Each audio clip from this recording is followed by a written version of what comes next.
RI UIE tekan kerjasama, ekspor perhiasan diyakini naik 3 kali lipat. Upaya Kementerian Perdagangan memperkuat misi perdagangan di Timur Tengah berjalan dengan sukses, khususnya Uni Emirat Arab atau UAE. Para pelaku usaha pun optimis nilai ekspor makanan dan minuman serta perhiasan bakal naik hingga 3 kali lipat. Kegiatan misi dagang yang digelar oleh Kementerian Perdagangan untuk memperkuat pasar Timur Tengah dan kawasan Teluk di Dubai UAE pada Minggu 7 November lalu berhasil memunculkan beberapa kesepakatan dagang. Hal ini ditandai dengan 4 penandatanganan MOU untuk produk perhiasan emas dengan nilai total 180 juta US dollar untuk suplai selama 1 tahun. Direktur Jenderal Pengembangan Ekspor Nasional Didi Sumedi mengatakan UAE merupakan pasar potensial untuk perhiasan dan emas Indonesia. Oleh karena itu, ia berharap penandatanganan MOU tersebut dapat menjadi upaya awal pemulihan ekspor produk perhiasan Indonesia yang terdampak oleh pandemi selama 2 tahun terakhir. Melalui penandatanganan MOU ini diharapkan menjadi upaya awal bagi pemulihan ekspor produk perhiasan Indonesia ke depan. Diketahui kegiatan misi dagang ini merupakan hasil kerjasama Kemendag dengan Kedutaan Besar RI di Abu Dhabi, Konsul Jenderal RI Dubai, dan Indonesian Trade Promotion Center Dubai. Misi dagang tersebut terdiri dari kegiatan forum bisnis dan penjajakan kerjasama bisnis. Forum bisnis RI UAE dibuka oleh Duta Besar RI untuk UAE Husin Bagis dan diikuti oleh 60 peserta yang berasal dari perusahaan Indonesia, buyer, diaspora Indonesia, dan perwakilan pemerintah. Misi dagang UAE bertujuan memperkuat penetrasi pasar Timur Tengah dan juga membangun jejaring bisnis dengan menghadirkan pelaku usaha Indonesia. Diharapkan melalui kegiatan ini, ekspor produk perhiasan serta mamin Indonesia pasca pandemi akan mengalami peningkatan signifikan. Hal ini disambut dengan optimis oleh Ketua Umum Asosiasi Produsen Perhiasan Indonesia, Edi Yahya. Ia berharap agar Perjanjian Ekonomi Komprehensif Indonesia dan UAE dapat meningkatkan ekspor produk perhiasan Indonesia ke UAE hingga 3 kali lipat. Terutama jika Perjanjian Ekonomi Komprehensif Indonesia dan UAE dapat ditandatangani dan diimplementasikan pada 2022. Di pihak lain, Chairman Dubai Gold and Jewelry Group, Tauhid Muhammad Tahir Abdullah Al-Muhadi, juga mengharapkan adanya peningkatan suplai produk perhiasan Indonesia ke UAE. Menurutnya, jumlah suplai saat ini masih terhitung kecil jika dibandingkan dengan kebutuhan UAE terhadap emas. Pihaknya juga berharap agar pemerintah Indonesia turut serta dalam mendorong peran pengusaha dalam mempromosikan produk melalui pameran dan kegiatan promosi lainnya. Dalam pernyataannya serupa, Ketua Umum Gabungan Pengusaha Makanan dan Minuman Seluruh Indonesia, Adi Lukman, mengungkapkan kalau nilai ekspor mamin Indonesia dan UAE saat ini masih sangat kecil.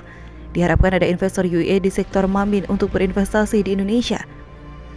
Kegiatan ini dapat menjadi peluang untuk meningkatkan kolaborasi pada sektor halal dan promosi program Indonesia Spice Up the World. Selama tahun 2020, total perdagangan kedua negara sudah mencapai angka 2,9 miliar US dollar. Sementara pada periode Januari hingga Agustus 2021, total perdagangan antar kedua negara sudah tercatat sebesar 2,41 miliar US dollar. Pada periode tersebut, ekspor Indonesia ke UAE naik sebesar 33,39%. Dari yang sebelumnya 833,79 juta US dollar menjadi 1,12 miliar US dollar. Sedangkan impor Indonesia dari UAE mengalami kenaikan sebesar 20,96%, yakni dari 1,7 miliar US dollar menjadi 1,29 miliar US dollar. Produk utama ekspor non-migas Indonesia ke UAE antara lain berupa minyak sawit, perhiasan, pipa besi dan tabung, kendaraan bermotor dan kain sintetis.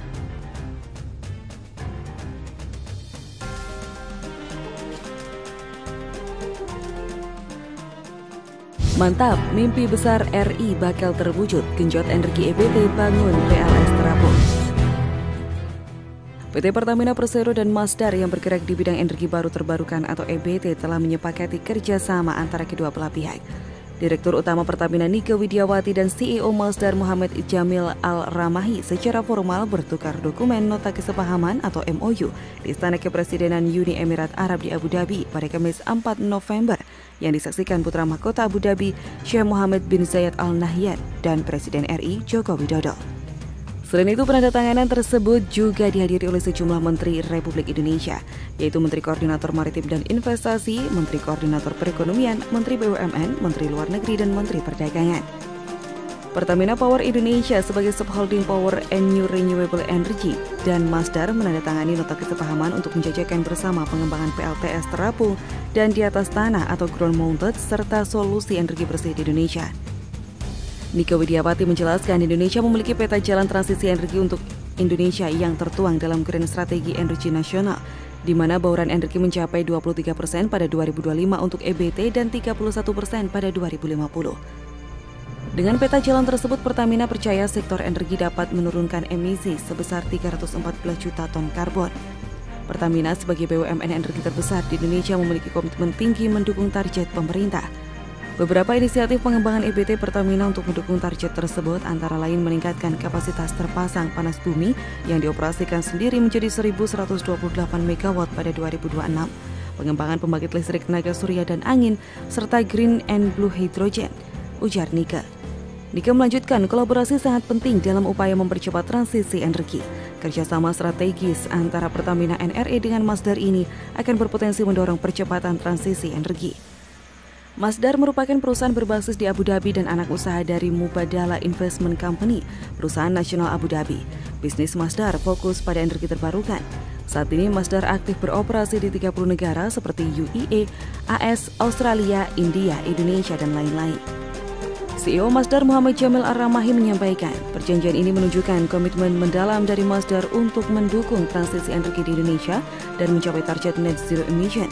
Masdar berharap dapat hadir di Indonesia dan mendukung pembangunan ekonomi di Indonesia. Indonesia memiliki potensi EBT yang melimpah, yaitu mencapai lebih dari 400 gigawatt dan baru dimanfaatkan sebesar 10 gigawatt atau 2,5%-nya saja. Untuk panas bumi saja potensinya mencapai 24 gigawatt dan menjadi salah satu yang terbesar di dunia. Saat ini kapasitas terpasang panas bumi yang dioperasikan oleh Pertamina Geothermal Energy mencapai 672 MW dan ditargetkan akan mencapai 1.128 MW pada tahun 2026. Dari bisnis panas bumi, saat ini Pertamina juga tengah melakukan studi untuk pengembangan green hydrogen dengan pilot project di wilayah kerja Uluberu, Sumatera Selatan. Diproyeksikan potensi produksi green hydrogen mencapai 8.600 kg per hari dari seluruh wilayah kerja panas bumi Pertamina. Dengan potensi EBT yang sangat besar di Indonesia, Pertamina berharap dapat menjadi mitra utama pemerintah dalam mengawal transisi energi. Pertamina juga berkomitmen penuh untuk mendukung terwujudnya keberlanjutan di Indonesia melalui aspek environmental, sosial, dan governance yang terintegrasi dalam bisnisnya.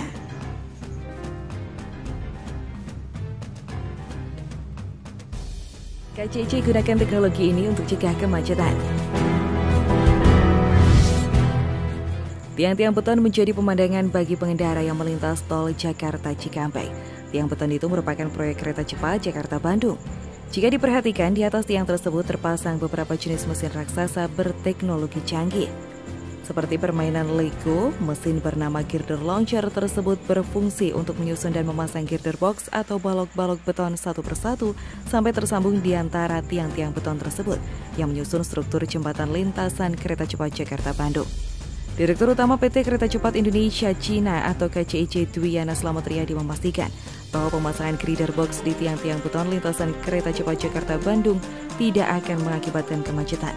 Sebab pemasangan tersebut menggunakan teknologi girder launcher.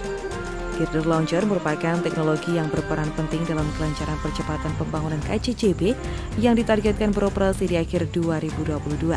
Dengan penggunaan girder launcher, proses konstruksi KCJB bisa tetap terlaksana tanpa harus mengganggu lalu lintas di sekitar titik konstruksi.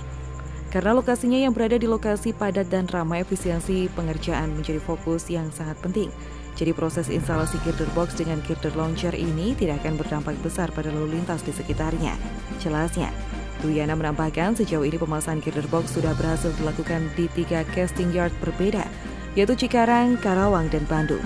Dia mengatakan kalau proses instalasi girder box di 3 lokasi tersebut berjalan lancar, cepat, efisien, dan tanpa hambatan. Girder launcher yang digunakan untuk struktur layang KCJB adalah box girder erection mesin produksi pada tahun 2020 yang dirancang untuk mampu mengangkat beban hingga 900 ton.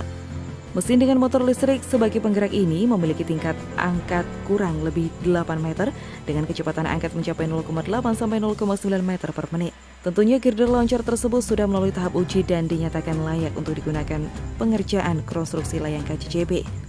Kami menggunakan box girder erection machine yang sudah melalui tahap pengujian dan dinyatakan layak digunakan.